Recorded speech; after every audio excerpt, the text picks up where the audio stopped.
A que vayan tomando nota, por lo menos de las ideas principales, para que luego ya pueden buscar en muchos sitios, libros. Yo estoy a su disposición para todo lo que quieran preguntar, pero creo que de aquí podemos sacar ideas de que no es tan difícil sentarse a escribir, solamente hay que saber cómo. Entonces, como hemos dicho que va a ser una introducción, vamos a empezar a escribir un artículo científico. ¿Y por dónde empezamos? Pues vamos a empezar por saber quién puede publicar y qué es lo que podemos publicar. Como hemos dicho, la primera necesidad para que la ciencia progrese es dar a conocer lo que hacemos. Esa es la base del conocimiento científico. Sin el conocimiento, la ciencia no puede avanzar. Y eso está ya escrito en el juramento hipocrático. Nos dicen que tenemos que aprender de los maestros, aplicar los tratamientos para curar a los pacientes, pero sobre todo es labor del médico compartir su conocimiento. Aquel que no enseña no está cumpliendo con su sagrada misión de la medicina. Y volviendo a esta frase que hemos dicho antes, fíjense también lo que decía Santiago Ramón y Cajal, que todo médico necesita compartir su conocimiento, pero para tener reconocimiento.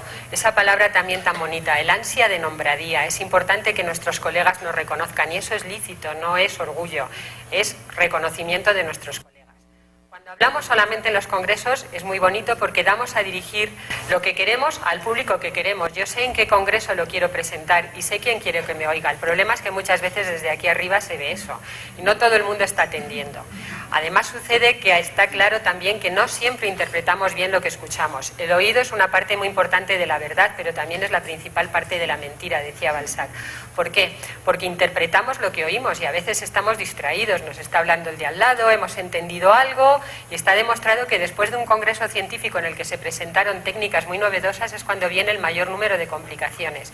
No lo hemos pasado por el filtro de la lectura y el aprendizaje. Lo oímos, dijimos, yo voy a hacer eso y me quedó mal. Entonces, ¿qué pasó? Perjuicio para mi paciente, perjuicio para mí porque he perdido el tiempo, pero perjuicio para el que lo contó, porque a lo mejor lo que él contó sí vale, lo que pasa es que yo lo he entendido mal y he refutado una técnica que quedará en el olvido si ese señor no lo escribió y yo soy capaz de poder estudiarlo después. Antes nos han hablado de esto. El doctor Osler decía que en la ciencia el crédito va al hombre que convence primero de la idea, generalmente no al que la concibió primero. Y está demostrado con ley científica que él dice ningún, yo espero que sea casi ningún descubrimiento científico lleva el nombre de la persona que realmente lo hizo. Y todos conocemos casos muy interesantes. La comunicación científica debe quedar reflejada en los libros y en las revistas especializadas. La verdad científica se va proponiendo. Cada uno va contando su experiencia, lo que en ese momento cree que es adecuado, y el tiempo será el que lo refrendará o lo refutará. Por eso la comunicación escrita es vital. Tiene unas ventajas que traspasan los límites del espacio y el tiempo. Va a quedar para siempre. Podremos siempre levantarnos en un congreso y decir, doctor, eso ya lo publiqué yo antes. Y constará quién y cuándo se hizo. Pero tiene unas desventajas. Puede que no nos lea nadie, ya lo hemos dicho antes. No es inmediata, aunque eso se está salvando gracias a las técnicas, a lo que nos permite Internet. Antes había que esperar a que se publicara y todos sabemos capítulos de libros que tardaban 3 años en salir y ya eran antiguos. Y tiene el problema de que no sabemos a qué manos va a llegar, pero a lo mejor llega a muchas más manos de lo que nosotros nos creemos. ¿Qué se debe publicar en medicina? Hoy en día hay mucha discusión. Yo les he dejado por ahí fuera impreso un editorial que escribimos para el 40 aniversario de la revista Ibero-Latinoamericana y que va precisamente sobre esto. Hay muchos científicos que van por la idea hoy en día de que se debe publicar todo, que todo se debería publicar en acceso abierto y que sean los científicos, la comunidad científica la que luego diga si eso vale o no, lo critique, lo refute. Es un poco peligroso. Las revistas científicas son el escaparate del desarrollo de la ciencia especializada. Se supone que por lo menos ha pasado por un filtro que le ha dado por lo menos formato y lo expone a la opinión pública. Tienen periodicidad y actualización constante frente a los libros y por lo tanto lo que favorecen es la formación continuada. Los libros se suelen quedar antiguos mientras que las revistas tienen una continua renovación. Los motivos que nos pueden llevar a publicar son muchos. La difusión de conocimientos, ser los primeros en descubrir algo, tener mérito académico, que se nos reconozca, que puntúe nuestros currículum, llegar a tener carrera profesional, carrera decente, política económica, porque hay muchos servicios que se nutren por subvenciones en las que se cuenta el número de artículos y el trabajo científico que ese servicio ha desarrollado. Y está demostrado que los que más publican son las universidades y las instituciones sanitarias. Y lo que más se publica en biomedicina es esto, no es lo nuestro, desgraciadamente. Nuestra especialidad es muy amplia, pero tiene un público objetivo mucho más reducido. Si quieren que realmente les lean, publiquen en una revista de genómica, inmunología, alergología o de neurociencias. Esa es la verdad. ¿Y qué se puede publicar en nuestra especialidad? Lamentablemente nuestra especialidad, como ha dicho antes el doctor Díaz, no es solo esto. Es muy triste ver cómo, por lo menos en mi país, últimamente en los congresos se habla de esto. Así lo hice y así quedó. La paciente no está del todo satisfecha, pero está contenta. A mí me parece que podría haber quedado mejor, pero ella está contenta. Y eso no es ciencia, eso es otra cosa. Nuestra especialidad va desde el pelo hasta la uña del pie. Tratamos todo, por lo tanto podemos colaborar con muchas otras especialidades y tenemos no solamente nuestras propias revistas, sino que podemos abrir nuestra ciencia a muchas otras especialidades que se nutren de lo nuestro. Desde la estética, que ya está utilizando el tema de las células madres para la regeneración de tejidos, hasta la plástica reparadora con las modernas técnicas y las publicidad que ha habido, la notoriedad que nuestra especialidad ha tenido en los últimos tiempos con los trasplantes faciales y y reimplantes de miembros. Con todo eso pienso, bien, mi especialidad es muy importante, tengo muchas cosas que contar y me gustaría publicar, pero lo que hago igual no es interesante. No tengo suficientes casos, tengo que juntar más, no tengo tiempo porque la presión asistencial es lo que me lleva mi vida. Mejor lo cuento en un congreso, que es más fácil, o lo que es incluso más fácil. Mejor lo cuelgo en un póster y ya alguien lo verá, que además no tengo ni que contarlo. Y eso no es científico. Esto, peor todavía cuando se oye en la boca de los jefes de servicio que les dicen a sus residentes: no es importante, no tienes muchos casos, para publicar una cosa que no es importante mejor no lo cuentes, no tienes tiempo, tú dedícate a trabajar y bueno, pon un póster en un congreso que así ya vas haciendo campo. No. Y lo que es peor todavía, cuando publicamos en este tipo de cosas. El mundo de la estética está muy abocado a este tipo de revistas y esto no nos da ni reconocimiento científico ni nombraría entre nuestros colegas, que hemos dicho que son las dos metas que tenemos que perseguir. Entonces, partiendo de que todo eso no vale y que lo que vale es la publicación científica en revistas especializadas o libros especializados, ¿qué es un artículo científico? ¿Cómo escribo un artículo científico? Un artículo científico, que es la verdadera ciencia, no es eso de esas revistas, no es más que un informe escrito y publicado que describe los resultados de una investigación. Esa es la definición de un artículo científico.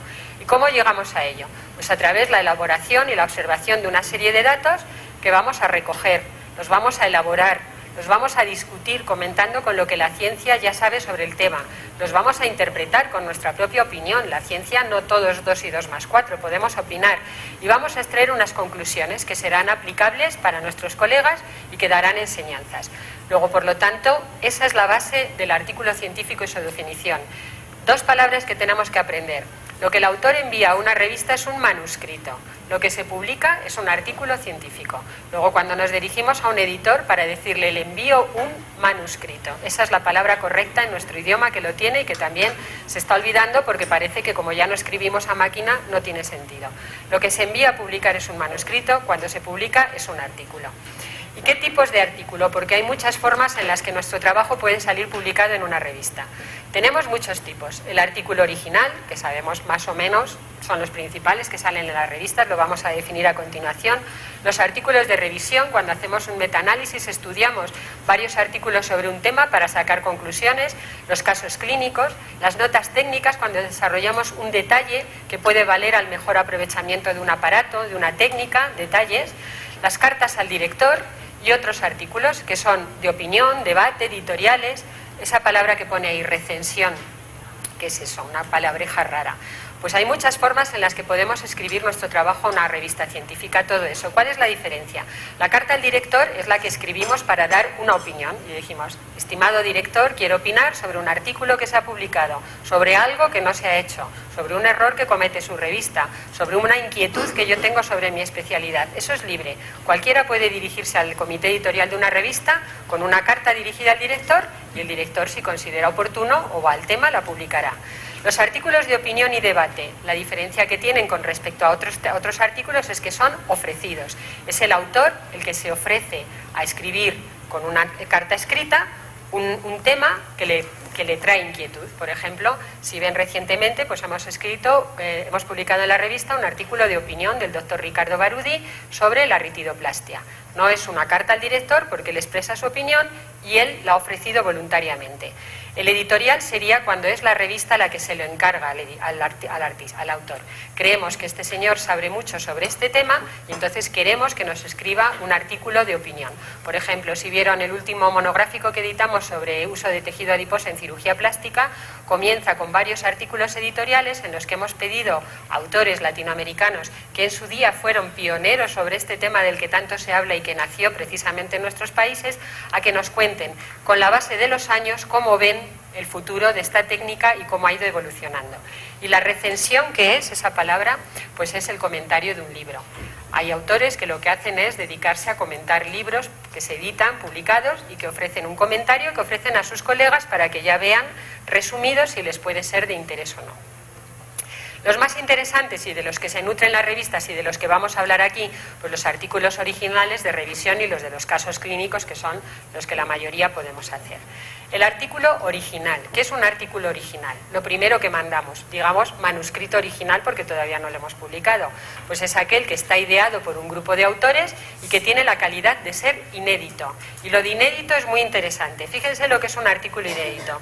No ha sido publicado, eso está claro, pero no ha sido enviado a revisión a ninguna otra revista.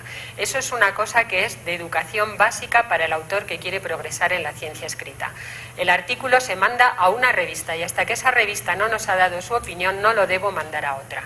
Eso no es correcto y eso veremos después que es fraude científico y no se puede hacer. Es motivo de rechazo si el director se entera de que ese artículo ha sido enviado al mismo tiempo a varios comités editoriales a la vez.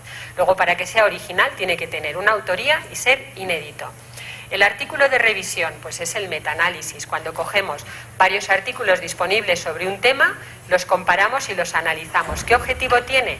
Combinar diferentes resultados y estudios sobre un mismo tema para llegar a conclusiones con evidencia científica. Por ejemplo, yo últimamente le he oído comentar a la doctora Manuela Berrocal, que acaba de llegar, que está haciendo un metaanálisis sobre el uso del tejido adiposo en la reconstrucción mamaria. Está utilizando los artículos publicados sobre el tema, que son pocos, curiosamente, en contra de todo lo que se habla del tema, los está comparando y analizando para dar validez de evidencia científica a esa técnica de la que se habla mucho, pero de la que sabemos muy poco.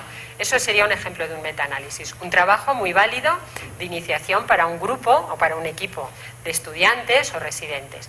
El caso clínico, eso que parece lo fácil. Bueno, mando un casito y así voy publicando. Los casos clínicos son muy interesantes y muy interesantes para revistas como las nuestras que apoyan e incentivan a la publicación. ¿Y qué es lo que hacen? Recoger aspectos específicos de una patología o de un síndrome que no está descrito o que es poco conocido o que resulta que ha sido muy interesante para nosotros porque nos ha válido para dar un detalle técnico de tratamiento, de curación que queremos compartir con nuestra comunidad científica. Por lo tanto, totalmente válidos y muy interesantes. No hay por qué despreciarlos ni son menos válidos. ¿Qué características tendrá cada uno de estos artículos? Pues el artículo original, como es, digamos, el sumum de todo lo que hemos hablado, tiene que contener la información suficiente para que los lectores puedan evaluar todo lo que ahí se pone, repetir el experimento si es necesario. O sea, yo tengo que coger ese artículo y haciendo lo que ellos dicen que han hecho, a mí me tiene que salir lo mismo. Si no me sale lo mismo, podré decir que eso no está bien. Valorar los procedimientos intelectuales, es decir, la discusión a través de la cual los autores han llegado a una serie de conclusiones. Luego, por lo tanto, este artículo tendrá unas partes fundamentales que serán material y método, muy detallados, cómo hemos hecho eso, resultados que hemos obtenido de la valoración de esos materiales y de esos métodos y la discusión, qué proceso mental nos ha hecho a llevar a la conclusión final de que lo que hemos estudiado nos ha llevado a obtener el objetivo que perseguíamos o no nos ha llevado a obtener el objetivo que perseguíamos y por lo tanto extraer unas conclusiones válidas para la comunidad científica que nos lee. El artículo de revisión, como hemos dicho, que lo que va a hacer es comparar todo lo que está publicado, tiene que tener muy bien descrito cómo hemos obtenido esa información, o sea, qué bases de datos hemos consultado, la metodología de búsqueda que hemos utilizado y cómo hemos seleccionado esos artículos en los que vamos a basar nuestra revisión. Luego, sin tener experimento ni recogida de casos puntuales, tiene que tener las mismas partes, un material y método, donde hemos visto las bases de datos y los métodos como hemos recogido esos artículos, los resultados, qué es lo que cada uno de esos artículos dice ¿Y cómo los comparamos? A través de la discusión, para establecer una conclusión final que establezca la validez científica. Pues señores, después de revisar todo lo que hay publicado sobre la materia, hemos llegado a la conclusión de que de esto se sigue sabiendo muy poco. Eso es un artículo válido. Luego ya vamos viendo cuál es la diferencia entre cada tipo de artículo y cuáles son las partes fundamentales que no pueden faltar en cada uno.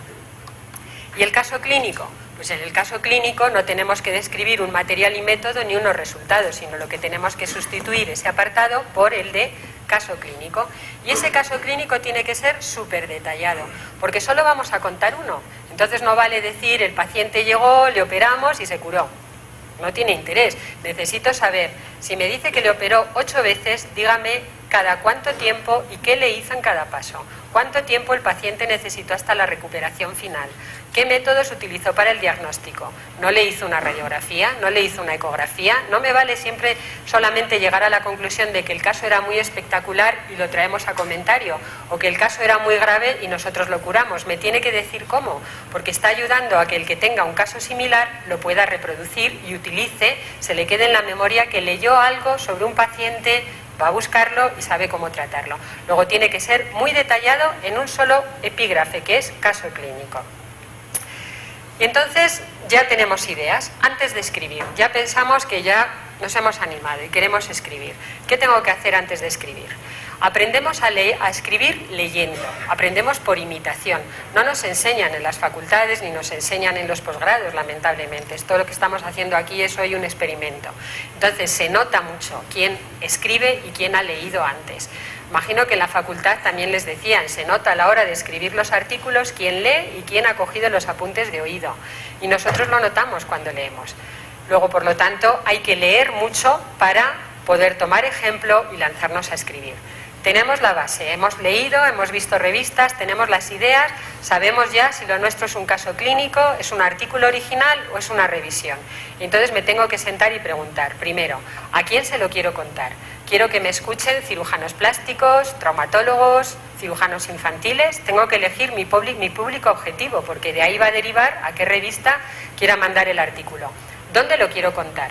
Lo quiero contar en una revista en mi propio idioma, una revista nacional, una revista de una pequeña sociedad. Lo quiero contar en una comunidad científica más grande. Lo quiero escribir en inglés. No vale, empiezo de una manera y acabo en otra. Hay que ahorrar tiempo y hay que economizar medios. Tengo que saber todo esto desde el principio. Ya he decidido a qué comunidad lo quiero mandar y qué revista quiero. Lógicamente tendré que ir a esa revista para ver cómo quiere que yo le mande los manuscritos. A nosotros muchas veces nos preguntan, ¿cómo tengo que enviarlo? Bien, nosotros contestamos, pero hoy en día todo está en la web, es un ligero trabajo de dedo, de buscar con el ratón la revista a la que quiero ir y pulsar norma de envío de manuscritos, que todas lo tienen. Y estudiar cómo me dicen que envíe los manuscritos. Si me ponen que lo envíe de una manera, no es un capricho del director, es que quiere recibirlo así. Y si lo recibo así, va a ir todo mucho más rápido. Si no viene así, vamos a empezar en un así no vale, vuelta, vuelta, vuelta, desesperación del autor, desesperación del director, que cuando ya llega ese artículo ya le ha cogido un poco de mal gusto y ya no va a ir por la buena vía. Luego, por lo tanto, veamos las normas de la revista a la que lo queremos mandar. Nuestra página web, volvemos a ella. Yo pongo el ejemplo de la nuestra, luego nos hablarán de la revista colombiana, pero bueno, estamos aquí con un fin. Y vemos que hay arriba unos apéndices y hay un apéndice que dice quiénes somos y explica quién es la revista para que vean si les interesa dirigirse a esta revista. ¿Y cómo tengo que enviarlo? Al ladito, envío de originales, y se despliega una sección que dice forma y preparación de los artículos. Eso lo tenemos que cambiar porque está mal puesto, debe poner manuscrito, esto lo puso el webmaster y hay que cambiarlo. Cartas de acreditación, a dónde lo debo enviar, y ya el proceso de revisión que si quiero puedo leer para ver si me interesa o son muy exigentes. Pero tengo que ver esas normas para enviarlo como la revista que yo he elegido quiere que se lo mande. Y ahora ya nos ponemos a estructurar el artículo científico en sí. Ya tenemos todo lo demás, sabemos qué queremos publicar, hemos elegido el tipo de artículo que queremos hacer, hemos elegido a qué revista lo queremos mandar y ahora ya nos vamos a sentar a escribir. ¿Qué estructura tiene un artículo científico? Esta es palabreja, que son unas siglas que se les tienen que quedar grabadas en la memoria porque ninguna de esas partes puede faltar.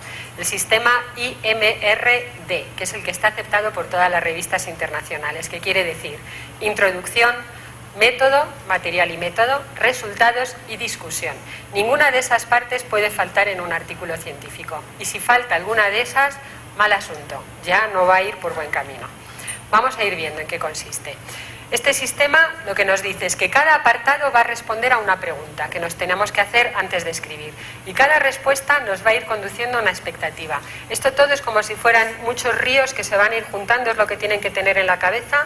Cada idea va a venir por un sitio y se tienen que ir estrechando, estrechando, hasta conducirnos a un final que va a ser la presentación de una conclusión. La introducción. ¿Qué quiero estudiar y por qué lo quiero estudiar? Esa es la primera pregunta que tengo que sentarme a escribir en la introducción. El método, ¿cómo lo estudié? Es muy simple, son cosas muy lógicas si se dan cuenta. Los resultados, ¿qué encontré? Y la discusión, ¿cómo lo interpreté? La ciencia tiene lugar para la discusión científica y para la interpretación y el manejo de los resultados. Luego, ¿qué quiero estudiar y por qué? ¿Cómo lo estudio? ¿Qué encuentro? Y ¿cómo lo interpreto? Esas son las respuestas a esas 4 palabritas. Con eso ya tendremos el cuerpo del trabajo. Por encima y por debajo le tenemos que añadir una serie de cosas que también son muy lógicas. Un título, le tenemos que añadir unos autores, le tenemos que añadir un resumen y unas palabras clave, después le tenemos que colocar unas conclusiones, después le tenemos que añadir una bibliografía, unos apéndices que serán las figuras, tablas, gráficos, todo lo que ilustra nuestro manuscrito, y después podemos acabar con notas de agradecimiento, financiación, conflicto de intereses, todo eso vamos a ver lo que es. Pero todo esto es lo que tiene que haber en un artículo escrito. Si una de esas partes falla, no va bien. Entonces, apréndanselo, cópienselo, porque todo eso tiene que venir. El título. Vamos a hablar del título. El título tiene que ser descriptivo, tiene que identificar claramente el tema, informar del contenido y, sobre todo, ayudar al que el que busca después o al que cataloga los artículos en las bases de datos sepa dónde colocarlo. Queremos que nos vean, hemos dicho, queremos que sea accesible, queremos que nos lea mucha gente. Tengo que colocar un título atractivo, que identifique muy bien a lo que me refiero y que favorezca el que esté muy accesible en las bases de datos. Hay que saber, luego vamos a decir, vender nuestro artículo. Debe ser breve, no es un resumen del contenido del artículo. Ponemos unos títulos larguísimos y aparte de que quedan feos, hay problema de espacio. Las cabeceras de la revista tienen un tamaño y nosotros la ponemos en 2 idiomas y no nos cabe. Hay que reducir. Tiene que ser congruente, no puede crear falsas expectativas. Mi título puede ser un descubrimiento para la cura del SIDA. Pero eso no es verdad, o sea, eso va a atraer mucho la atención de lectores que se quedarán defraudados si al final no doy un descubrimiento, que la mayor parte de las veces los artículos no son grandes comunicaciones para la ciencia. Pero sí tiene que ser atractivo, porque va a ser lo primero que vean. Lo primero que vea mucha gente, es nuestra tarjeta de presentación. Y además, es más, fíjense, muchos será lo único que lean, incluidos los directores, editores y revisores. Si ese título ya no es atractivo, es corriente, habla de un tema del que se sabe mucho, mal asunto. 95% de rechazo en algunas revistas internacionales, solamente por el título y añado porque el idioma no es correcto. Induce a la selección en la búsqueda por Internet, a diferencia de lo que dice la frase de abajo, que era en las revistas impresas. En las revistas impresas abríamos la revista y generalmente nos llamaban la atención las fotos. ¿Qué fotos más buenas? ¿De quién es esto? ¿Cómo se titula? ¿De qué habla? En Internet buscamos por títulos porque la mayor parte de las revistas solo tienen accesible el título y un pequeño resumen. No hay nada que nos llame la atención, es todo igual. Entonces tenemos que ir leyendo el título y centrarnos en el que nos interesa o marcar para recuperar el que nos interesa. Luego, por lo tanto, tiene que ser muy atractivo y conciso. Los errores más frecuentes, palabras muy superfluas. Vamos a hacer pocos ejemplos de cosas porque tenemos poco tiempo, pero algunos sí que son muy claros. Fíjense todo eso que dice ahí. Es lo mismo que dice si tachamos todo esto. O sea que cuidado porque a veces nos enrollamos mucho para decir algo que debe ser muy concreto. Pero a veces reducimos demasiado y si mandamos un caso que dice quemadura a propósito de un caso, pues ese es que sinceramente puede ser la quemadura más compleja del mundo, pero es que ni lo vamos a abrir porque no tiene sentido. O que el título ya lo diga todo. Si pongo ese título, pues yo pienso, bueno, ya para qué lo voy a leer el resto, si ya me dice que la terapia de vacío no es efectiva en reconstrucción mamaria, que siento que llegué muy abajo en las diapositivas, algunos atrás no ven. Ya me ha dado la conclusión, ¿para qué lo voy a leer? Ah, pues ya sé que la terapia de vacío aquí no funciona, entonces ya no lo voy a leer. Son títulos elegidos al azar, no tienen ni por qué ser ciertos, Luego, por lo tanto, un título atractivo y que responda a lo que vamos a decir dentro. Los autores, muy importante, nuestra firma bibliográfica, tenemos que elegirla y para siempre. Es nuestra identificación para todas las bases de datos y debe ser siempre igual. Debe atender a las normas de la revista y esto es lo que ha creado conflictos, porque siempre publicábamos en revistas anglosajonas y los americanos no entienden que los latinos tenemos 2 apellidos y que le tenemos tanto cariño a nuestro padre como a nuestra madre. Entonces es muy frecuente que nos pongan el que ellos eligen cuando mandamos 2, que generalmente es el tercero. Y si además tenemos un nombre largo como es el mío, o sea, yo aparezco de 1000 maneras menos como soy. Yo soy doctora del Mar, doctora María, doctora Vaquero, doctora Pérez, o sea, fatal. Tenemos que acostumbrarnos a poner nuestro nombre como queramos, que elegimos que solo tiene un apellido porque es muy conocido, o vamos, porque es poco conocido y es muy específico, fenomenal, pero si mi apellido López Pérez, va a haber 1000 de López Pérez por el mundo, entonces tendré que colocar mis 2 iniciales o alguna manera. Entonces acostumbrémonos a colocar entre nuestros 2 apellidos un guión y mandémoslo siempre igual. Eso sí, veamos las normas de la revista porque algunos solo aceptarán uno, pero esto está cambiando, ya están aceptando los 2 apellidos. Lo más frecuente, que coloquemos el guión entre nuestros 2 apellidos y la inicial o iniciales de nuestros nombres. Si tenemos apellidos más frecuentes, coloquemos 2 iniciales, según como queramos. Igual que muchos anglosajones ponían el junior o el... pues nosotros también podemos poner nuestros nombres con igual derecho. ¿Quiénes son los autores? Esto, lo que dice aquí, los que han contribuido realmente a la concepción y ejecución de la investigación, no más. En el artículo deben ir los que lo han trabajado, ninguno más. El primer autor es el principal, pero los demás se colocarán por orden de importancia o por orden de contribución al artículo, pero solamente esos. Todos deben firmar. O sea, el que el primer autor sea el responsable no quiere decir que luego recibamos a veces cartas diciendo: doctora, yo no sabía que me habían puesto en ese artículo y no estoy de acuerdo con algunas de las cosas que se dicen en él. O sea, que todas las cartas, todos los artículos se reciben con una carta en la que todos los autores deben firmar. Hay revistas que ya exigen que cada autor diga específicamente la parte del artículo que ha desarrollado. Nosotros no somos tan exigentes. Pero de todo lo que se firma en esa carta, el autor principal es el responsable. Si falsifica las firmas, yo no lo puedo saber, pero tienen que venir las firmas de todos. La fragilidad del concepto de autor, esos 2 detalles. El abuso de autorías, no vale estar, no es lícito, hay que cortar. Cuando vienen 20 autores no se acepta. Pues muy fácil, en un servicio en el que somos 20, cada uno hace uno, todos nos ponemos y al final del año tenemos 20 trabajos publicados. Eso no es ciencia. Y ojo al senior, al último que firma. Cuando el último que firma es el jefe de servicio, es el más importante. El jefe de servicio no tiene por qué firmar el primero. En su identificación ya le reconocemos su validez. Pero el último refrenda con su firma todo lo que viene ahí, hasta las faltas de ortografía. Luego, por lo tanto, si son jefes, revisen los artículos que se envían, porque su imagen y su nombre va también en lo que recibimos. Luego es un trabajo de equipo, deben todos leer el artículo antes de ser enviado, porque es importante la forma. Llegamos al resumen. Vamos un poco rápidos, pero creo que va claro, ¿no? ¿Vamos bien? Resumen. El resumen es la síntesis del contenido del artículo, está muy claro. Pero es muy complejo elaborar un buen resumen. El resumen puede ser estructurado. Hay revistas que lo piden así, con las mismas formas: introducción, material y método, resultados y discusión. Y cada una de esas partes es un párrafo. O sea, fíjense si hay que abreviar.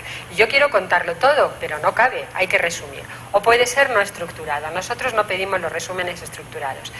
Tiene que contener la misma información que el texto principal, es decir, una introducción, material y método, resultados y discusión.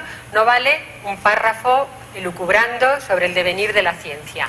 No, tiene que ser que a mí me valga para que leyendo eso yo ya sepa los datos más fundamentales de por qué se ha estudiado, cómo se ha estudiado, qué resultados se han obtenido y qué conclusión ha llegado. Y si me interesa lo que contiene, entonces ya leeré el resto. Para el lector, no estoy hablando ahora del revisor, pero tiene que contener la misma información.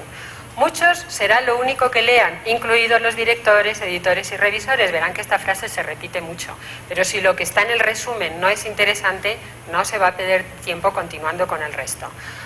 Es también lo único que se lee cuando no hay acceso al texto completo. Muchas revistas están hoy accesibles libremente en Internet con título y resumen.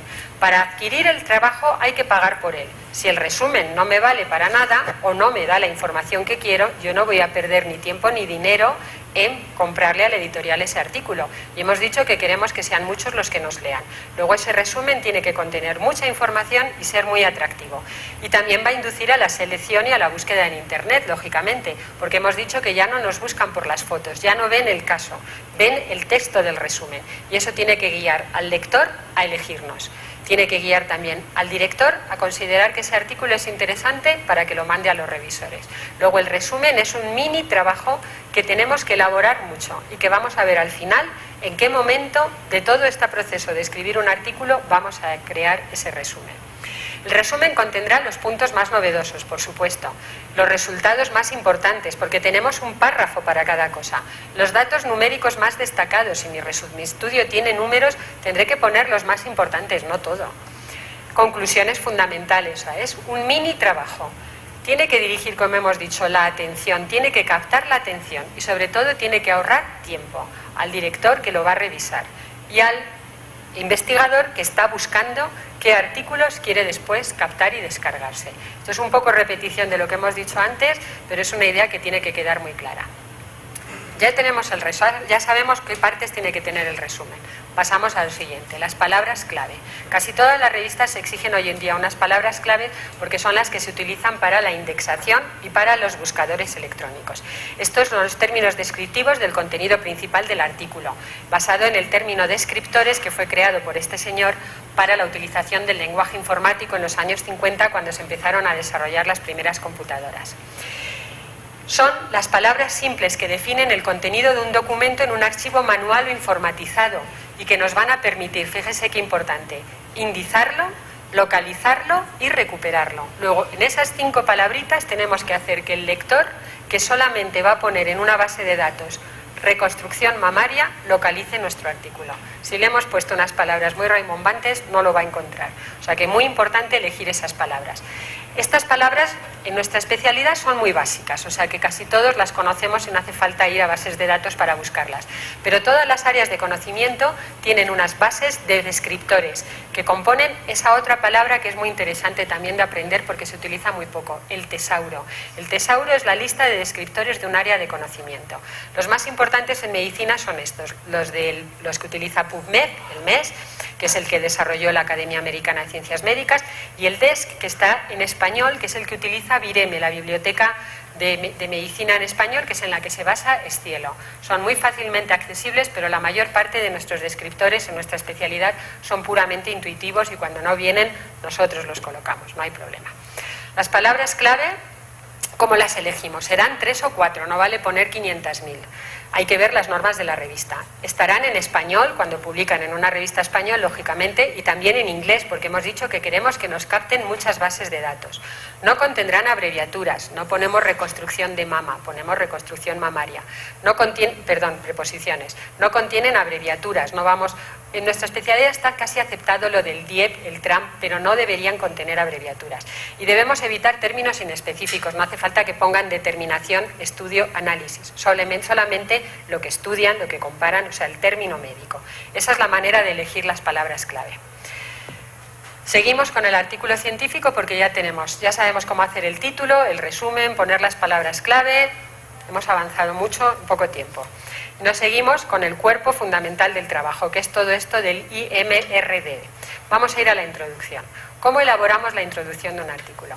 Curiosamente, mucha gente piensa que esta es la parte más larga del artículo científico y no es así. La introducción es una presentación, es una breve parte en la que el autor va a responder a unas preguntas muy concretas. Es la presentación del problema. ¿Qué problema hay y cómo es de importante? Ejemplo sencillo. El cáncer de mama es un problema muy importante en nuestros días. Afecta a tal número de personas en el mundo. Primera cita, un dato de donde yo he cogido esa incidencia. Es un problema muy grave.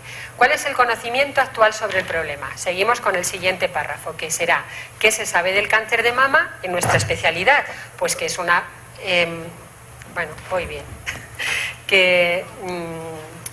Sabemos que que nuestro campo es el de la reconstrucción mamaria y que existen muchas técnicas para reconstruir la mama. No tenemos que ponerlas todas, pero es el momento para citar a los pioneros o las técnicas más avanzadas. 4 o 5 detalles con sus citas bibliográficas.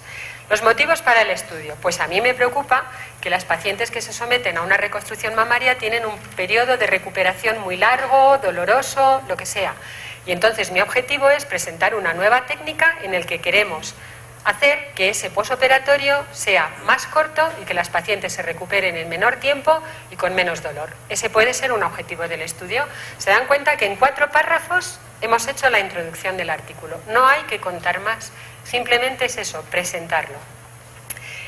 El primer párrafo, por tanto, hemos dicho, identifica el tema. Tendrá máximo 3 o 4 citas, no necesitamos más. ¿Qué incidencia tiene el problema que nos presentan? Unas frases concretas. Por ejemplo, por favor, no nos pongan más eso de, ¿cómo es? Tal patología es el caballo de batalla de nuestra especialidad. O tal patología es un... Es que ahora no me sale la frase, pero lo he visto en algunos pósters ahí fuera. Es una coletilla, luego me acordaré. Pero es que parece que todos los trabajos empiezan con la misma frase. Hay muchas maneras de decir que es un problema muy importante, pero no siempre repetir la misma coletilla. Cuerpo del trabajo. Tendrá 5 o 6 párrafos que hemos dicho que nos van a delimitar el tema, lo que ya se conoce sobre el mismo. 6 o 7 citas, y estoy poniendo muchas, ¿eh? El penúltimo párrafo. O sea, esas preguntas que hemos visto pueden ir en 6 o 7 párrafos nada más. La motivación del estudio. ¿Qué me ha movido para estudiar eso? Y el último párrafo, el objetivo. ¿Cuál de todos estos párrafos consideran que es el más importante? El último, el objetivo. El director que recibe el artículo es lo que va a ir a mirar. Hay un título atractivo, el resumen tiene forma, voy a ver qué objetivo pretende en este trabajo. Ese párrafo me tiene que dejar muy claro que yo diga, pues esto es interesante, o bueno, de esto tenemos 500.000. Esa es la idea. El último párrafo es el objetivo y en la mayor parte de los artículos que llegan, manuscritos, no hay un objetivo. El autor pasa de contar toda la historia de la humanidad a presentar el material y método. Tiene que haber un objetivo. La introducción se escribe siempre en tiempo presente porque es algo que estoy haciendo ahora. Es un trabajo que estoy haciendo ahora.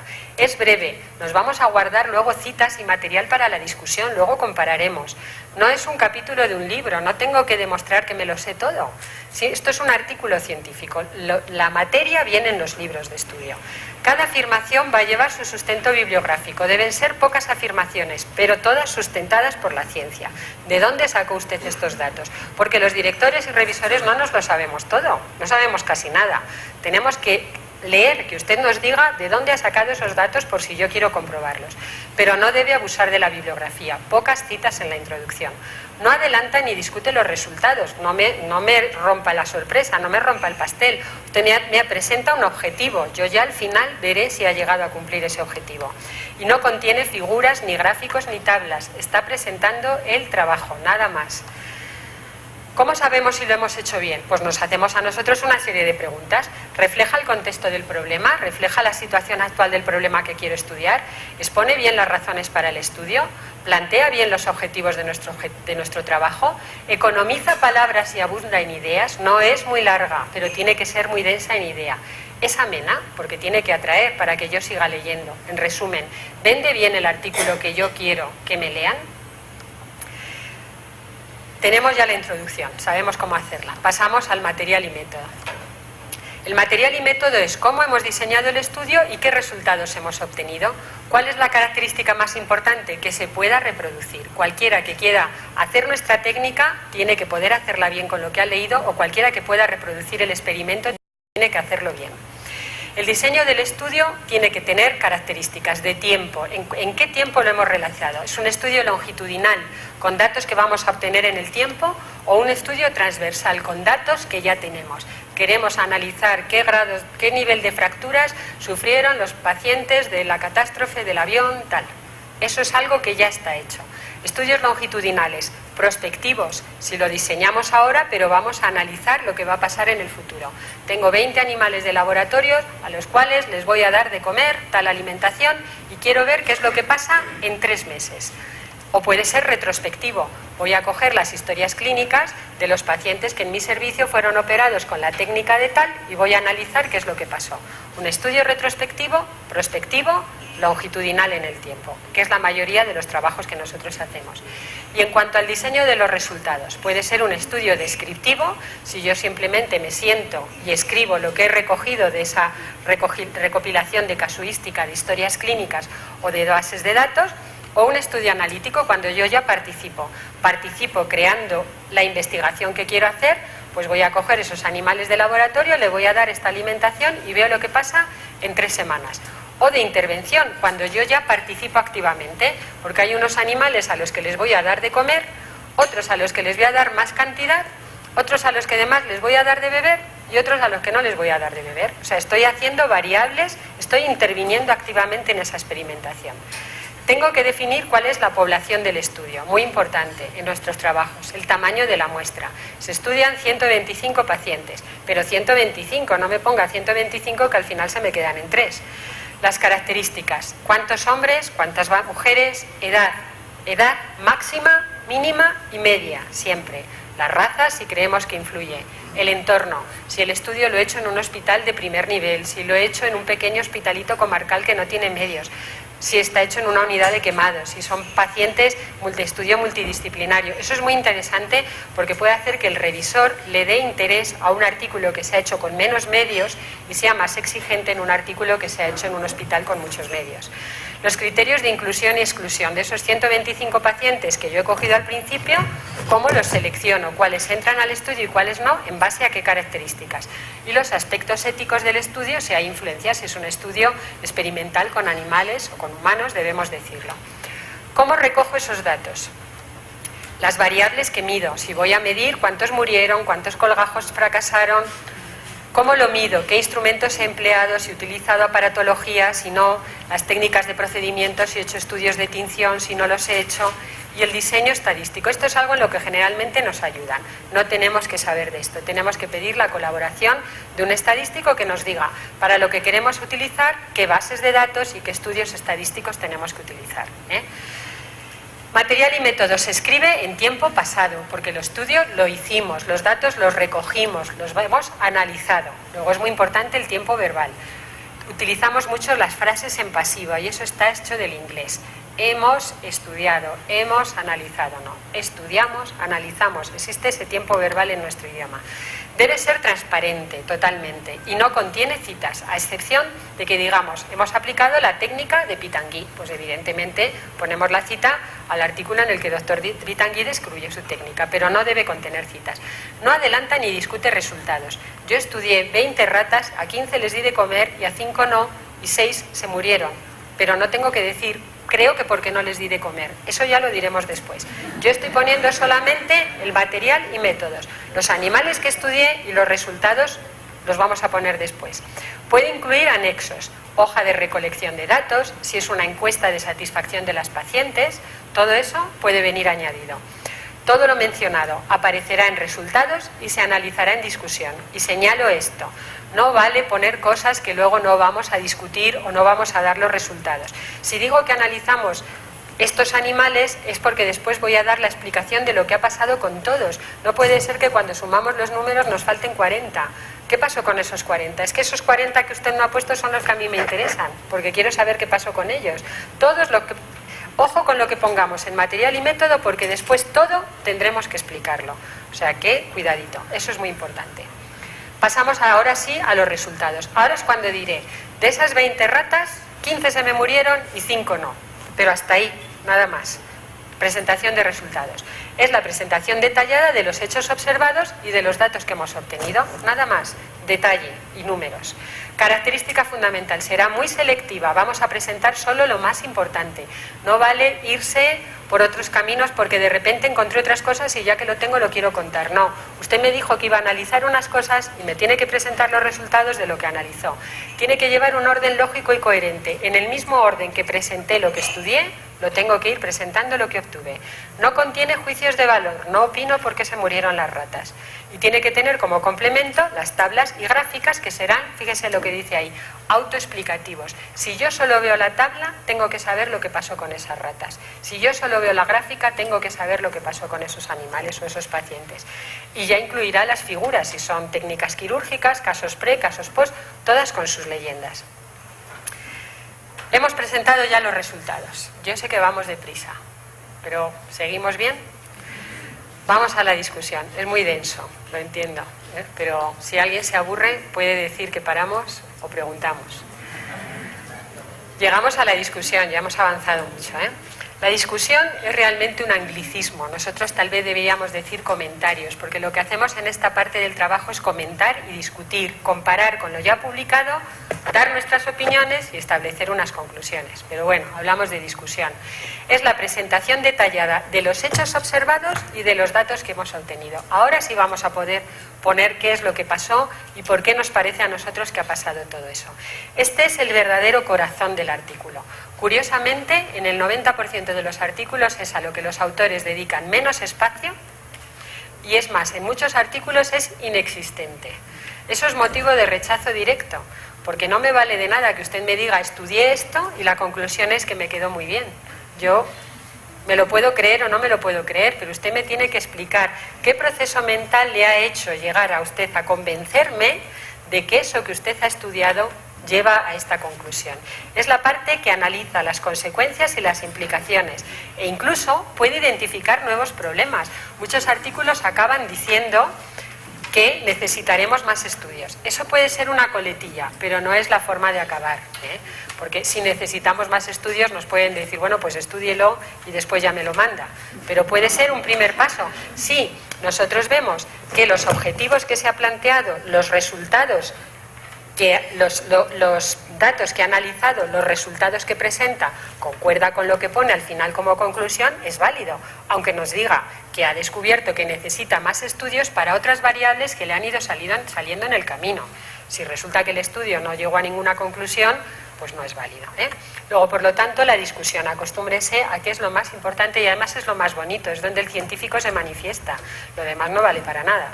Se escribe otra vez en tiempo presente, porque en la introducción hemos escrito en tiempo presente, lo vamos a hacer ahora, material y métodos ya lo tenemos, el experimento ya lo hemos hecho, hemos recogido los datos y la discusión viene otra vez escrito en tiempo presente. Tal vez es un problema que tenemos con nuestro idioma, porque los anglosajones lo pueden poner todo con esas voces pasivas, pero nosotros tenemos un lenguaje con muchos verbos y tenemos que saber utilizarlos. Se debe escribir en tiempo presente. No repite los resultados. No me vale el que la discusión sea 14 ratas se murieron y 15 sobrevivieron. Eso ya lo sé, ya me lo ha dicho. Aquí es cuando me tiene que decir por qué. Y además me dirá, ¿por qué se murieron? Pues yo creo que fue porque no les dimos de comer. Pero lo comparo con lo ya publicado. Hay 40 artículos que me decían que se morían si no les daba de comer. Pero es que yo además he descubierto una pequeña cosita. Esa es la validez de mi estudio. Y enfatizaré lo nuevo. Descubrí que efectivamente se morían porque no les daba de comer, pero se morían menos de lo que decían porque resulta que la alimentación poquita que yo les daba, ya me estoy inventando cosas, pero se entiende, tiene unas proteínas nuevas que en aquella época cuando es... ¿Cómo? ¿Tiene?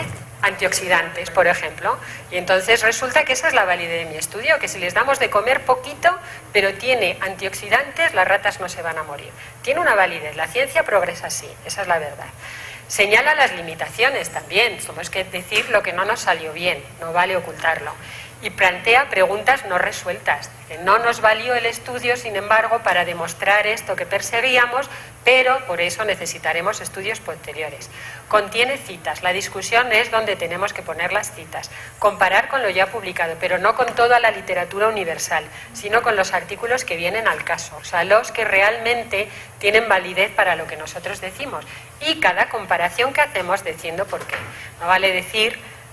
Fulanito decía tal, menganito decía tal, el otro decía tal, ya, pero ¿y usted qué dice? Porque usted no dice nada, usted solamente me cuenta lo que decían los demás. Y señalar la contribución científica del estudio. Seamos positivos, tenemos que animar al que lo está leyendo, acabemos con lo bueno, no acabemos nunca diciendo que necesitamos más estudios, acabemos con lo bueno, porque, repito, estamos vendiendo nuestro artículo, tenemos que convencer a los revisores de que lo que hemos escrito tiene una validez, y a los colegas que nos van a leer que lo que nosotros hemos descubierto tiene una importancia para que lo citen y para que lo reproduzcan, y que algún día cuando estemos ahí sentados alguien pueda decir que utilizo la técnica del doctor tal, y señala sus posibles aplicaciones prácticas, porque ese es el ideal, que todo en la ciencia tenga una validez. Decía el doctor Díaz que la ciencia produce dinero, claro que sí, hay artículos, no nuestra especialidad, pero en la ciencia esa que hemos hablado de la genómica se mueve mucho dinero con las patentes, y eso es muy importante para los ingresos de dinero en los servicios y en las universidades. En la nuestra, cada X tiempo, alguien inventa algo que además le da dinero, pero ese sería el ideal. La discusión, fíjense esta parte qué bonita, es el momento más personal, porque es donde ya interpretamos nosotros, es donde la ciencia se une a la capacidad creativa, es el momento más creativo, aquí es donde tenemos que lucirnos, porque lo demás ya está dicho, ¿ya? Y el resultado, la ciencia, el experimento es el que es, pero aquí es donde nos tenemos que sentar a crear, y la creatividad es simplemente eso que decía Steve Jobs, conectar las cosas, presentar lo que se conoce, el pasado, que lo hemos hecho en la introducción, comparar con lo obtenido, el presente, nuestro experimento, y pretender su aplicación en el futuro, aquello por lo que queremos que algún día se nos recuerde. La discusión tiene una estructura, por lo tanto, hemos dicho, todos son ríos que confluyen, párrafos. El primer párrafo va a responder a la pregunta de la investigación. No tenemos que poner si el resultado fue válido o no al final, tenemos que ponerlo aquí al principio. Tiene que decir, de los resultados que acabamos de exponer, podemos deducir que si no les damos de comer a las ratas se mueren. Ese es el objetivo, estaba en el último párrafo de la introducción, y el primer párrafo de la discusión va a ser el resultado de lo que nosotros queríamos estudiar, donde el lector ya vea si lo que queríamos hacer ha tenido validez o no. En el cuerpo vamos a analizar todo eso, todo lo que hemos dicho, en el orden que hemos presentado, comparando, interpretando, marcando la utilidad, proponiendo su aplicación y las futuras líneas de investigación. Ese cuerpo va a ir después, párrafos, párrafos, párrafos, estructurar en párrafos. Y el último final será la conclusión que le da sentido a lo que hemos hecho y donde ponemos si hemos conseguido nuestro objetivo o no. Hay revistas que la conclusión la incluyen en el párrafo final de la discusión, o hay revistas como la nuestra que la pone aparte para darle más señal. Pero ¿cuál es la parte que el editor va a mirar? Esa, el primer párrafo, no la conclusión. Eso lo va a mirar después. Pero en el primer párrafo de la conclusión, a mí ya me tiene que valer para saber si me merece de pena leer toda la elucubración mental que el autor va a hacer sobre lo que le ha llevado a hacer válidos sus resultados o no, o si no me va a merecer la pena leerlo. Porque si en el primer párrafo me dice que desgraciadamente no conseguimos ninguno de los objetivos, pues ya diré, bueno, igual ya no me apetece leer más. Pero incluso aunque me diga, no conseguí nada, pero resulta que es por algo que me va a demostrar que todo lo demás que se ha publicado al respecto estaba equivocado, tengo que saber venderlo muy bien para que yo continúe leyendo. Luego, por lo tanto, y repito, muy pesada, en la introducción, el último párrafo es el importante, en la discusión el primer párrafo es el importante. Los errores más frecuentes, que sea breve o inexistente, como hemos dicho. Yo es lo primero que veo cuando abro el artículo, es una de las cosas que miro, y si veo que no existe discusión, mal asunto. Y si tiene 3 párrafos y no tiene citas, mal asunto. Quiere decir que está convencido de la verdad absoluta y no se compara con nadie. Que se inicie con una amplia revisión de la historia, no es necesario, ya lo hemos dicho, hemos presentado los datos más importantes en la introducción. Que comente sin comparar, elucubra, pero no me compara nada, no se compara con nada de lo que ya he publicado, y casi todo en la ciencia ya está escrito. No comenta cada párrafo de resultados, sino que me comenta de todos los resultados que me ha dado, solamente los que el autor considera que son los más interesantes. Y es más, los que no han salido bien, y yo veo los datos que no gustan, esos ni los comenta, se los salta por alto. Le da excesiva pomposidad o afirmaciones muy tajantes a lo que él dice. Ojo con esas frases de no hemos encontrado nada publicado al respecto en la literatura mundial, según donde usted haya consultado. Siempre hay alguien que escribió algo primero. Hasta donde nosotros hemos revisado, y hemos revisado estas bases de datos, no hemos encontrado nada publicado al respecto. Vale. Se aleja del objetivo del estudio. Si no tiene sentido que me lucubre mucho sobre algo que no estaba estudiando. O tiene exceso de citas. Generalmente hoy las revistas no aceptan un número muy grande de citas. Nosotros aceptamos un máximo de 20 a 25, no más, Y acabaremos con el párrafo de conclusión, que va a señalar la contribución científica del estudio y las posibles aplicaciones prácticas. Eso es lo importante. Muchos será el único que lean, incluidos los directores, editores y revisores. Y causa importante de rechazo: la conclusión no se deriva de los datos presentados. Eso es una coletilla que recibirán en muchas cartas. Ha hecho un trabajo muy bonito, pero la conclusión no tiene nada que ver con lo que se planteó. Bibliografía: el listado de referencias o fuentes empleado para la realización y la redacción del estudio. Esto sabemos lo que es. Y una cita sabemos lo que es. Conjunto mínimo de datos que identifica una publicación o una parte de la misma. Se basan en metodologías que están descritas, pero tienen que estar bien claras las fuentes de las que leímos. El estilo más empleado es el de las normas de Vancouver, pero ojo a lo que dice abajo: hay que ver las normas que recomienda cada revista. Si la revista quiere que las mande de una manera, es por algo, entonces hay que hacerlo como nos piden. Citar de dónde hemos leído las cosas, eso nos dignifica. No vale borrar las fuentes. Y no solamente existe lo que está publicado en inglés. Ojo que hay muchas otras bases de datos que cuando queremos hacer un estudio serio tenemos que revisar. ¿Y por qué cortamos ya el número de citas? Porque cuando teníamos que ir a la biblioteca, manejar fichas, escribir lo que habíamos leído, pero hoy en día le damos a una tecla de ordenador, entonces sabemos que muchas de las bibliografías que están ahí puestas el autor no lo ha leído, simplemente ha leído el resumen. Luego, por lo tanto, seamos sinceros y pongámoslas de verdad. ¿Qué son los apéndices? No sé cómo voy de hora, no sé si es este el que me indica. ¿Ya me pasé? ¿Cómo? Faltan. Vale, bien, vamos bien. Ya estamos por los apéndices, o sea que vamos bien. ¿Qué son los apéndices? Hemos dicho que es donde colocamos las tablas, las gráficas, los esquemas, los dibujos y las fotos, algo que es tan importante para nuestra especialidad. Nuestras revistas son muy visuales. ¿Qué son los apéndices? Estos son los que deben expresar resultados por sí solos. Si yo veo una tabla me tiene que valer para algo, si no, no tiene sentido que está ahí, solo ocupa espacio, no vale para dar colorines. Tienen que ir citadas en el texto, con un numerito que dirá ver tabla tal o ver gráfico tal, numeradas por su número y explicadas en el texto. No vale decir, la técnica se realiza como se ve en la figura 1. No, porque yo en la figura 1 a lo mejor no voy a ver nada. Me tiene que describir la técnica que se apoyará en la foto, señalándome con flechitas lo más importante de lo que usted quiere que yo vea. Pero no vale, es que es muy largo escribirlo todo, no, hay que escribirlo. Las tablas tienen que ser precisas en la presentación de los datos, porque ahí es donde me puedo explayar. En el escrito, a lo mejor no puedo poner todos los números, es muy farragoso, pero en la tabla que acompaña, sí. Paciente número 1, se le hizo tal, tiempo de estudio, valoración, tiempo de posoperatorio, complicaciones. Las tablas tienen que ser muy detalladas. Y las gráficas nos tienen que valer para presentar tendencias. Que yo, de un golpe de vista, vea si el dolor aumentó, si el dolor disminuyó, si se murieron muchos animales y pocos. Nada más que para eso, golpe de vista. Los esquemas nos van a ayudar a desarrollar protocolos o algoritmos. Llega el paciente a la unidad de quemados, lo derivo aquí, lo derivo allá. Eso puede valer muy bien para protocolos y son muy útiles, nada más. No para explicarme cuál es la tabla del doctor tal que ya viene en los libros. Ejemplos. Una tabla tiene su número, solemos numerar con números romanos, y un título que tiene que decir lo que se ve en la tabla. No vale que en el texto me lo diga, tiene que ir ahí. Y tienen columnas y filas. En un lado pondremos las variables independientes, las que no se mueven, sexo, edad, lo que queramos, y en la otra las variables independientes, las que vamos a analizar. Irán en un lado o en el otro, hay unas normas, pero generalmente depende de cuál sea lo más largo para que podamos adaptar el formato de la página. Pero tienen que venir ahí todos los datos bien detallados, no en secuencia de filas, sino que la tabla tiene una estructura. Las abreviaturas. Todos sabemos que la EPOC es la enfermedad pulmonar obstructiva crónica, pero hay que ponerlo. Tiene que haber abajo una etiqueta y nota de pie donde cada sigla de las que yo he puesto vaya definida, porque sabemos que nos leen nuestros iguales, pero a veces nos leen colegas de otras especialidades que no saben lo que es un DIEP o no saben lo que es un TRAM. Y como a lo mejor solamente van a mirar la tabla, tienen que saberlo. Tiene que ir todo detallado.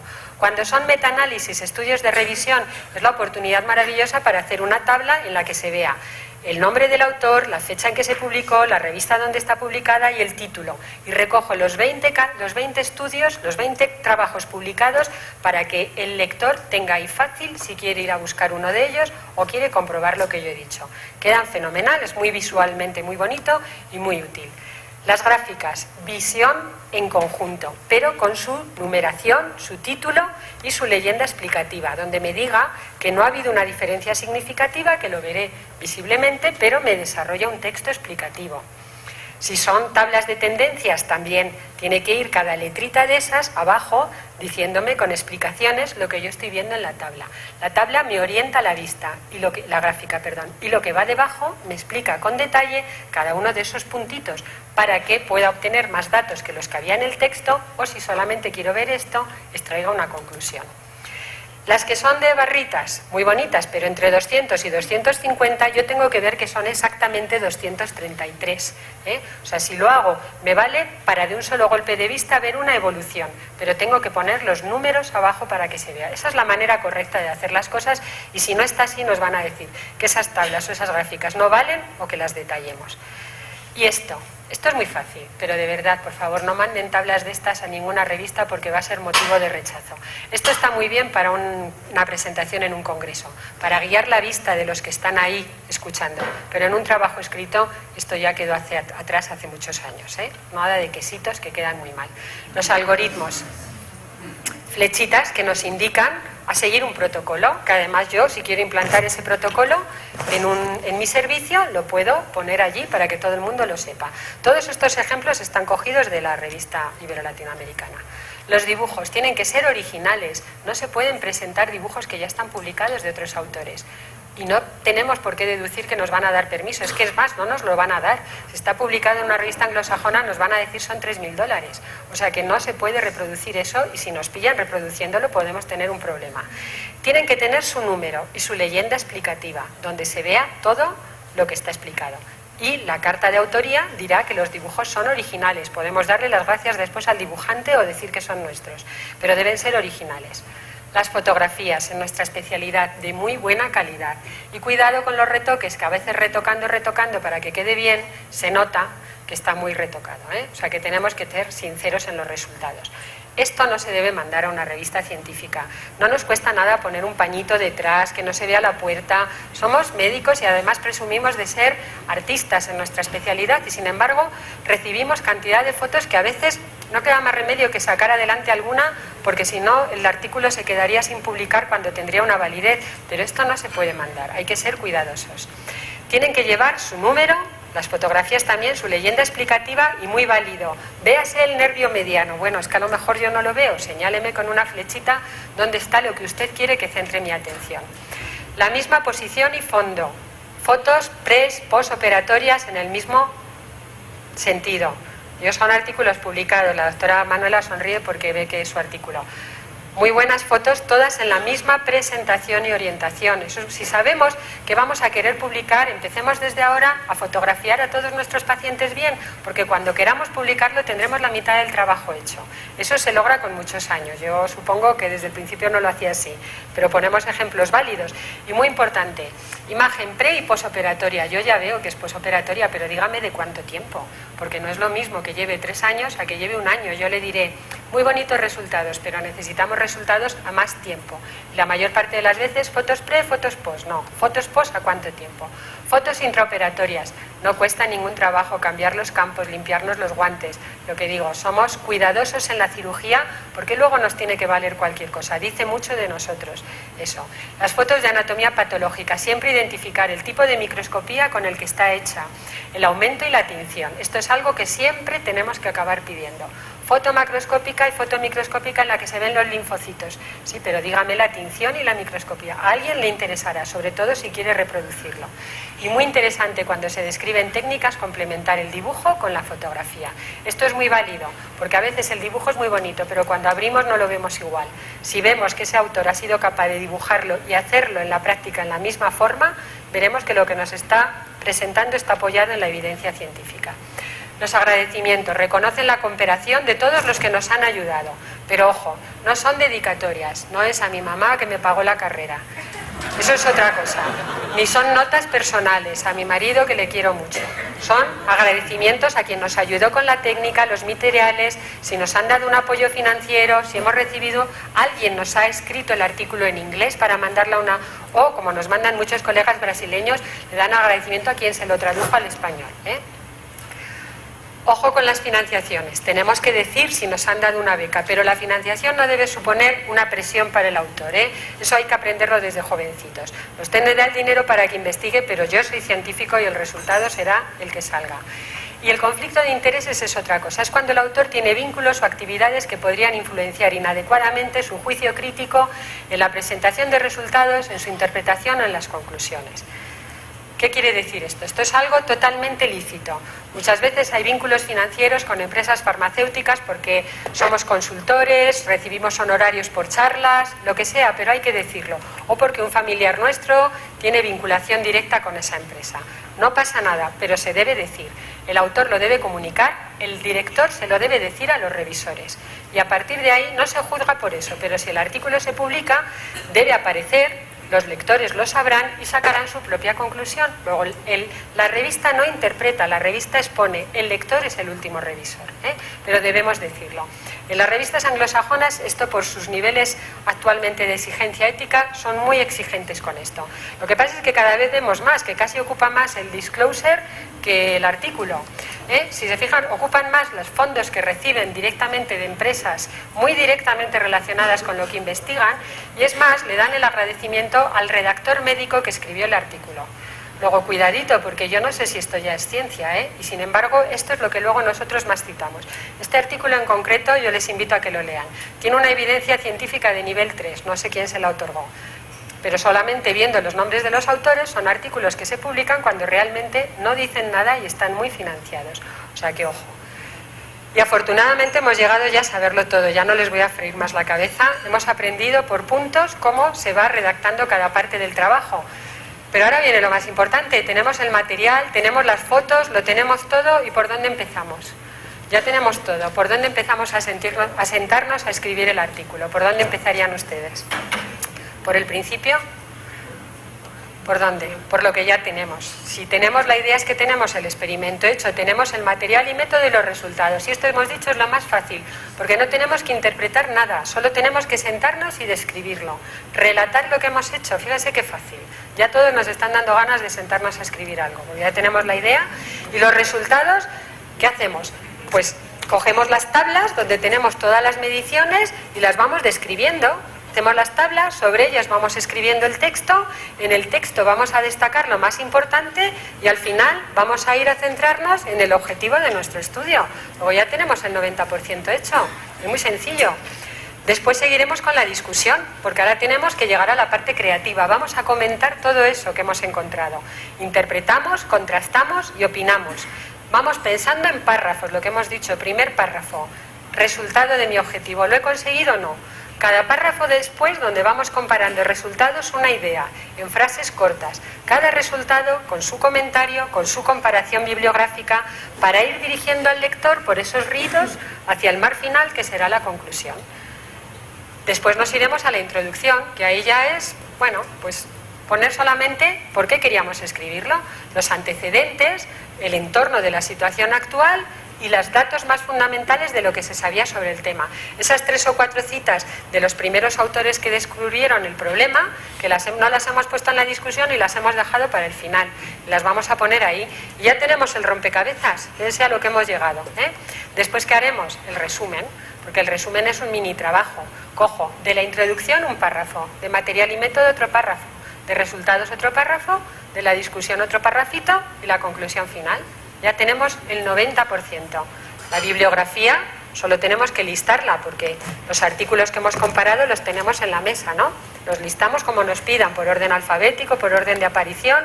Añadimos las tablas sobre las que hemos sacado los resultados, las fotos, las figuras, las colocamos con su numerito en el texto, les ponemos su leyenda, o sea, vamos completando. Le damos el agradecimiento a quien queramos, ponemos los conflictos de intereses y lo que queramos. ¿Y por dónde acabamos? ¿Cuál es la parte final? La parte que va a vender nuestro trabajo, por el título, Porque a lo mejor el título al principio era muy largo y tenemos que pensar en cómo, con todo lo que he contado ahí, ya no hace falta que lo ponga tan largo. Voy a poner una frase que va a ser mi artículo el que más va a ver todo el mundo.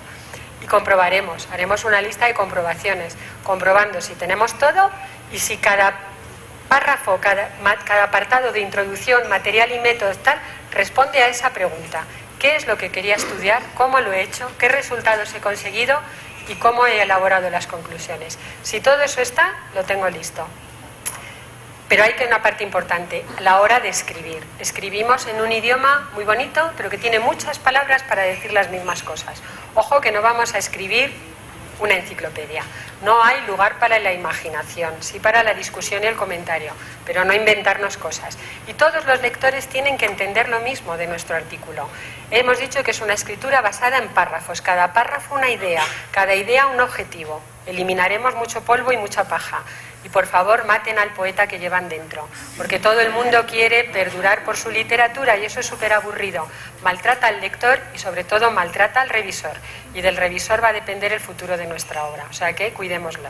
Si queremos que nuestro estilo sea limpio y queremos ser científicos, dejemos la elegancia para el sastre, como también decía Einstein. Y cuando ya lo tenemos todo, ¿qué hacemos? ¿Qué hacemos? ¿Lo mandamos? No. Nos sentamos y lo volvemos a leer. ¿Y quiénes lo tienen que leer? El autor principal volverá a leer lo que ha escrito, pero como lo quiere tanto y le cuesta quitar cada párrafo, lo tienen que leer los coautores, incluso alguien que a lo mejor no entiende del tema, pero que le va a decir, pues mira, puede ser interesante, pero te has largado un rollo que no hay quien lea esto. Quítale frases. Necesitamos un objetivo porque es nuestro hijo, no queremos quitarle nada. Escribir bien supone revisar mucho y lo que se lee fácilmente esconde mucho trabajo. Los revisores se dan cuenta, ¿eh?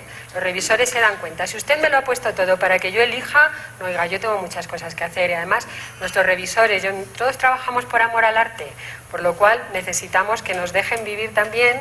La ciencia es nuestro trabajo, esto lo hacemos en nuestros ratos libres, necesitamos ir al grano.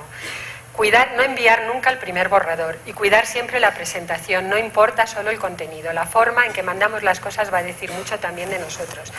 Hay gente que me dice, no, es que claro, como lo voy escribiendo entre paciente y paciente, no, a mí no me cuentes el trabajo que tú tienes, yo no te voy a contar el mío, yo voy a ver el resultado final. La palabra clave es tiempo. Lo tenemos que cuidar y envolverlo entre algodones para que vaya directito y que digan qué bonito y qué bien. Y entonces ya lo mandamos, la mayor parte de las veces ya por correo electrónico con una carta de presentación, que es la oportunidad para contarle nuestras penas al director si queremos, el trabajo que nos ha costado, que soy residente, que es el primer trabajo que hago, que trabajo en un hospitalito muy pequeño, que va a ser un gran avance para la ciencia, lo que quiera. El director lo lee, yo por lo menos lo leo. Y hay muchos que ya van al revisor con una nota. Primer trabajo de un residente, por favor. Se cuida, eso es muy importante. Es la única comunicación directa que van a tener con el que va a recibir el trabajo. Es importante porque es una norma de educación y refleja las formas. Recibimos muchos, mando esto, ya me dirán. No, un poquito una cartita. Resume en un solo golpe de vista el objetivo del trabajo, los intereses, los medios con los que se trabajó y lo que se ha realizado. Y eso es muy importante, porque cada artículo, fíjense esa frase, no compite con lo que ya está publicado sobre la materia, sino con los artículos sobre esa misma materia que en ese momento han llegado y a lo mejor sobre lo mío, justamente en esa han llegado, mañana han llegado 8. Pero el director dice, mira, pero este chico, qué bien lo ha mandado, qué bonito, porque es un residente, o este autor, o es un señor importante, qué deferencia que se haya dirigido a nosotros, algo que haga que yo le centre más interés a ese artículo, luego vendamos bien nuestro producto. Hay que atraer la atención del director, porque el esquema mental, luego nos contarán cómo revisan aquí, pero es este. Vemos el título, de ahí nos vamos al final de la introducción, acuérdense, el objetivo. De ahí nos vamos ¿a dónde? Al final de la discusión. Si hemos transmitido, al inicio de la discusión, si hemos transmitido el objetivo cumplido, de ahí nos vamos a las conclusiones. Si todo eso está, me leeré el resumen, que será el mini trabajo, donde yo veré si ese señor ha desarrollado un material y método y unos resultados, y de ahí se lo mandaré a los revisores. Si algo de eso falla, el trabajo va para atrás, diciéndole, doctor, no tiene una discusión, doctor, no hay un objetivo, doctor, falta el resumen, doctor, falta el título, falta algo, ¿eh? O sea que me tienen que vender eso para que todo ese esquema se cumpla. Y finalizar con esa coletilla que es educada, pero que dé a entender que todos lo han revisado, aparte de que haya una carta firmada y que el trabajo no se ha enviado a ninguna otra revista para revisión en el momento actual. Y la firma es original y visible, eso es muy importante. Y ahí ya nos relajamos. El objetivo está cumplido y esperamos lo que el comité editorial nos diga. Ojo con los derechos de autor. El trabajo, una vez que se publica, no es mío, es de la editorial que lo publica. Pero es muy importante. Ni son todos los que están, es un párrafo largo, pero les dejo que lo lean. Eso está publicado en Nature, o sea, quiere decir que eso llega a las revistas más importantes, el fraude editorial. Ni están todos los que son, porque existe esa figurita del pobrecito que lo escribió, pero que al final no aparece por ningún sitio. Y eso es muy triste, ¿eh? Y los artículos publicados son propiedad de la revista que lo edita. Es más, de la editorial, que es propietaria de la revista, si es el caso de la mayor parte de las revistas científicas. Elsevier es el mayor propietario de ciencia en el mundo. Nuestra revista no tiene propiedad intelectual de ese tipo. Nosotros, a todos los autores que lo solicitan, se les da una carta de derechos de reproducción, con las siguientes características, les diré. La revista editorial que los publica, otras, cobran al autor por reproducir el tema. Pero las que están publicadas en Internet y en acceso abierto también tienen derechos de reproducción a través de estas licencias Creative Commons, que luego en otro apartado explicaremos lo que son. La publicación múltiple existe, se puede mandar el trabajo a varios sitios, sí, tengo que aprovechar mi trabajo, pero existen normas. Una cosa es la publicación paralela, es la que va dirigida a públicos diferentes.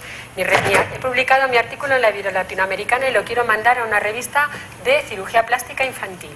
Ustedes me lo comunican, el director da su permiso y se hace. Puede ser a una revista incluso en otro idioma. Hay un acuerdo entre los dos directores. El director que ya lo ha publicado lo sabe y el que lo recibe también. Y la segunda publicación hará mención a la primera. No vale reproducirlo en otra revista y no decir que lo publicaron antes en la revista colombiana. Eso es válido, eso está aceptado. Pero hay otra cosa que es la reproducción reiterada o duplicada, lo que se llama publicación salchicha o salami. Hago, como conocen el parchís, ¿no? Es un juego que se juega con fichas, no sé cómo se llamará aquí. Hago una y como una y me cuento 40, ¿no? Eso no vale. Hago un trabajo y saco 8 que cuentan lo mismo y lo mando a diferentes sitios. Aunque es fraude cuando está dirigida a públicos similares que emplean sistemas similares de registro y de recuperación, van a aparecer en las mismas bases de datos. Tarde o temprano alguien se va a dar cuenta y ustedes van a quedar como un fraude, sin el conocimiento de los directores y sin mención pública a la revista primera que le editó. Eso es sancionable, es una falta muy grave y puede ser motivo de que a ese autor nunca más se le vuelva a publicar nada, ¿eh? O sea que ojo. Esto lo van a contar luego, ya el doctor Díaz lo puso también.